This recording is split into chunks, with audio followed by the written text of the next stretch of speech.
Welcome back, my bookish darlings. We are back in front of my bookshelf because I'm going to do another unboxing video. Who am I? I am the BookTube goddess, the #1 drag queen, booktuber on YouTube.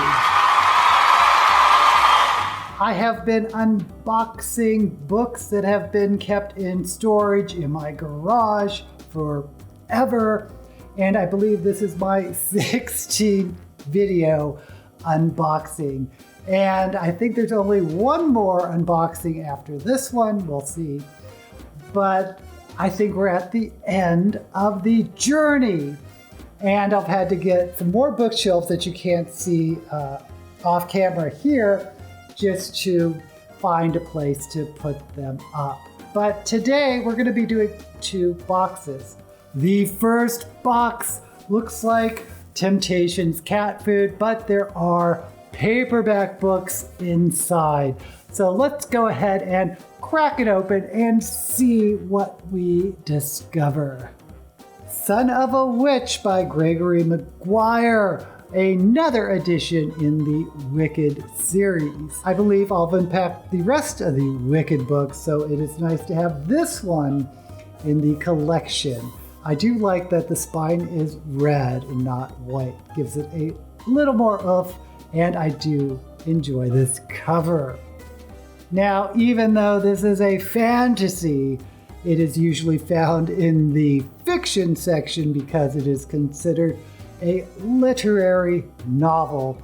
And of course, it is a reimagining of Dorothy and the Wicked Witch in a very adult and very wild manner. Highly recommend Wicked, which is not quite like the stage play, although both I think are fantastic reimaginings. But the series of Wicked does go on to several sequels, Son of a Witch being one.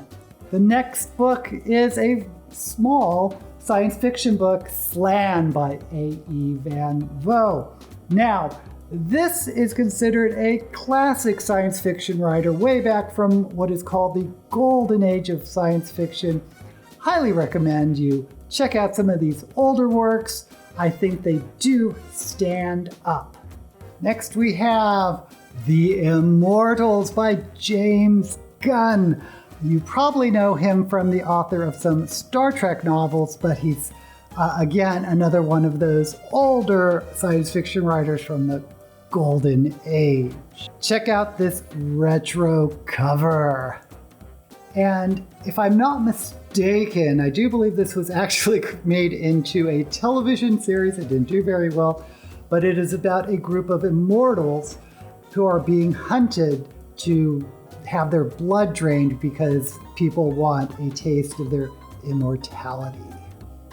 Next up is Hammer of God by Karen Miller. This is a big, hefty novel, and this is part of the God Speaker trilogy. Now, you may have heard me talk about this series before because I am in love with the first book called Empress, which is a true anti-hero story. The best I've ever read, at least in fantasy. Well, the Poppy Wars may give it a run for the money, but check out Empress, the first book of the series. This is the 3rd book in the trilogy. I think the first book is the best, but the entire story, of course, is very well done, very entertaining. I highly recommend the God Speaker trilogy. Next up is Sabriel by Garth Nix. This is a middle grade novel, and I believe I've mentioned it before. I picked up Garth Nix when I lived in the Castro in San Francisco because it was shelved in the adult section. Love this book. It really got me back into reading middle grade. This and His Dark Materials by Pullman. Next we have a Margaret Weis book, Amber and Iron, Volume 2 of this series where she went out on her own. Remember, she is normally associated with Terry Hicks. I don't remember this particular novel that well. I'm sure I enjoyed it since I got the whole series, but my favorite Margaret Weiss and Tracy Hickman book, our series, remains the Deathgate Cycle. Here we have a Brian Lumley book. I think I've mentioned this before. It's one of his Necroscope books. It is considered a horror novel, but it is strongly influenced by H.P. Lovecraft's cosmic horror. This series is about vampires, which is far removed from the Anne Rice version of vampires. Speaking of H.P. Lovecraft, we have blood-curdling tales of horror and the macabre. This is the best of H.P. Lovecraft with an introduction by Robert Bloch, who of course wrote Psycho, and he is a big Lovecraft fan, and there's even a quote here by Stephen King. Now, I already did a video about Lovecraft and racism. I'll link it up here somewhere. But just keep in mind that his mythos and his writings have inspired many, many great works, including N.K. Jemison's The City We Became. Next we have, and I think I just mentioned him, Philip Pullman, The Golden Compass. This is book 1 of the Dark Materials. Again, I found this one in the adult section in a bookstore in the Castro, and it has a nice little inset. If you've ever wondered if you are too old or too much of an adult to read middle grade, pick up his Dark Materials or Sabriel, and be prepared to have your mind changed. Next we have Change Winds by Jack L. Chalker. I've mentioned Jack L. Chalker before. I am a huge fan. He was very big in the 70s, 80s. I believe he passed away relatively young, but all his books, I think, are home runs. Now, I do know that this is a compilation of an entire series. So if you can find this, you can find an entire series in one book.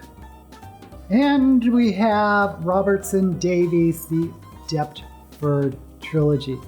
Oh my gosh, this is not science fiction or fantasy. What am I doing here? Who Killed Boy Staunton is on the back.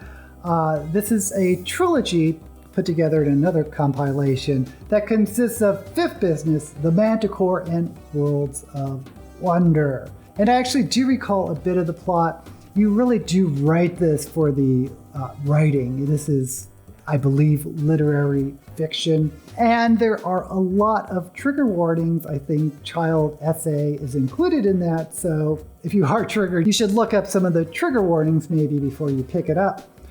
But boy, is this a great piece of work, and it is indeed considered a modern classic.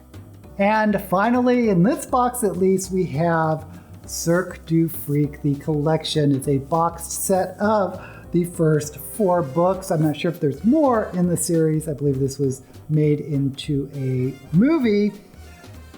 It's not as good as, say, his Dark Materials or Sabriel, but it's a fun middle grade about a young boy who becomes a vampire and joins the vampire circus. And for the rest of this video, we are going to go through this medium-sized box, and I believe there's a bunch of hardcovers in here, so let's get started. And right out of the gate is a signed copy by Jacqueline Carey of Crucial's Mercy. Now, in a previous unboxing, I found another signed copy of Jacqueline Carey. Hold on a minute. Yes, I have a signed copy of Crucial's Justice and the hardback version of Crucial's Mercy. Now, if you've not read Jacqueline Carey, it is very, very sexual and explicit, not pornographic, but definitely R, maybe NC-17, and deals with a lot of sexual fetishes, BDSM, S&M, that type of thing, but it is also a fantasy series. And for me, at least, the plot was magnifique. And I say magnifique not because of the Hotel Magnifique, which I've reviewed before, but because it is inspired by the French culture. And frankly, I think the covers are a little deceiving because it looks kind of like a romance, but I it is high fantasy. Definitely high fantasy in my opinion, even though there is sort of this sexual subplot. Crucial, by the way, is the name of a deity, and definitely start with the first trilogy, which is Crucial's Dart. And Crucial's Dart is a little fleck of red in the eye that one is born with that can that marks someone who is masochistic. I can't really explain this without it sounding way out there, and it is way out there, but trust me, it's such a good read. Next we have a Steven Erikson Toll the Hounds, which is of course a Malazan novel.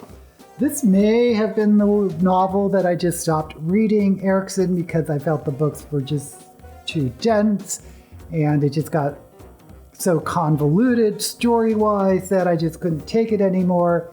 I've said it before and I'll say it again. I think the first 3 novels are a classic. And maybe you are the type of person that can really get into this series, because I know many people that have loved this series. And unfortunately, I wasn't one of them, but I can certainly appreciate the writing. Next, we have The Black Cauldron by Lloyd Alexander. And yes, this was a Newbery winning novel. It's very short, it's a middle grade. I don't believe the series of Chronicles of Prydain really hold up. I think the writing's pretty difficult to appreciate, and I can't imagine many middle graders actually reading this. But if you're interested sort of in the history of middle grade fiction, this is one that you probably will want to read. It has many flavors of King Arthur, of a chosen one, young farm boy who rises up, and my favorite character is a pig. There is a pig that can see the future. Unfortunately, there aren't that many books in this box. It wasn't packed very well, and there's only 2 more books, but one of which is The Gathering Storm by Robert Jordan and Brandon Sanderson. This was really written by Brandon Sanderson based on Robert Jordan's notes, I believe, and it's a pretty hefty book, and I got it 30% off. What a bargain! And finally, the last book in this box and for this unboxing is Sherwood Smith, Treason's Shore, the concluding volume of Inda, and I believe I'll unbox the first 2 volumes of this series. Sherwood Smith, fantastic writer of great epic fantasy series. If you are into pirates or ships, you're going to love this series. If you're into fantasy, I don't know why, but this has a protective cover on it. It's not a library book, but I don't recall ever getting protective cover, so it was probably sold that way. And we have a bookmark from Baja Fresh. When did Baja Fresh do bookmarks? That is the end of my unboxing videos, at least for today. Like I said, I have one more unboxing video to do, and then we will be done. And it's been over a year that I've been doing these. If you see any books that you've read or are interested in, let me know down in the comments. And while you're there, my darlings, go ahead and give this video a thumbs up. And don't forget to subscribe to this channel if you are not already. Until we meet again, may all the books you read be blessed.